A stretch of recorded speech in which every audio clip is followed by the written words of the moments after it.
মেয়েটিকে ছোটবেলা থেকে তার মায়ের বানানো টাইট জামা কাপড় পরতে হতো, যাতে সে সব সময় ভার্জিন থাকে। যখন সে 20 বছর বয়সে পৌঁছায়, তখন তার মা বাবার সিদ্ধান্ত অনুযায়ী সে এক অজানা পুরুষের সঙ্গে বিয়ে করে। বিয়ের পর সে আর কখনো তার স্বামীর মুখ দেখেনি, কারণ বিয়ের দিনই তার স্বামী তাকে নিজের ক্রেডিট কার্ড দিয়ে বিদেশে চলে যায়। তারপর 6 মাস পর যখন তারা আবার একে অপরের সঙ্গে দেখা করে, তখন কেউই কাউকে চিনতে পারে না। হ্যালো অর্জুন স্যার, আমার নাম সোহানী দীক্ষিত। আমার জন্য এটা খুব বড় অপরচুনিটি।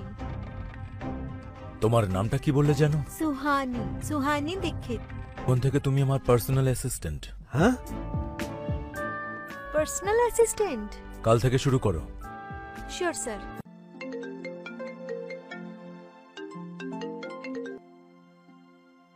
হ্যাঁ দাদু। অর্জুন, এটা আমি কি শুনছি?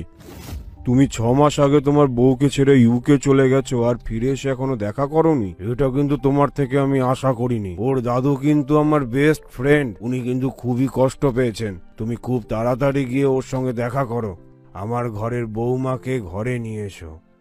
চিন্তা করো না দাদু, আই প্রমিস। যত তাড়াতাড়ি সম্ভব নিয়ে আসবো আমি ওকে। মানব, আমরা যে অকশনে প্যারিস থেকে ডায়মন্ড রিং কিনেছিলাম, ওটাকে এখনই প্যাক করো। যেটার দাম 2 কোটি টাকা নিয়েছিল, তাই তো? ওটাই তো?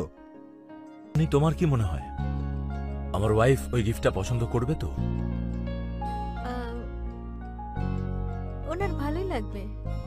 ভালো লাগবে মানে? ওইটা 2 কোটি টাকার ডায়মন্ড রিং, ভালো লাগতেই হবে। স্যার, আই থিংক গয়না তো সব মেয়েরই পছন্দ, কিন্তু আপনি আপনার স্ত্রীর সাথে 6 মাস পর দেখা করছেন। আমার মনে হয় ওনার সাথে সময় কাটানো উচিত, ওনাকে ফুল দেওয়া উচিত, সেটা ওনার বেশি ভালো লাগবে।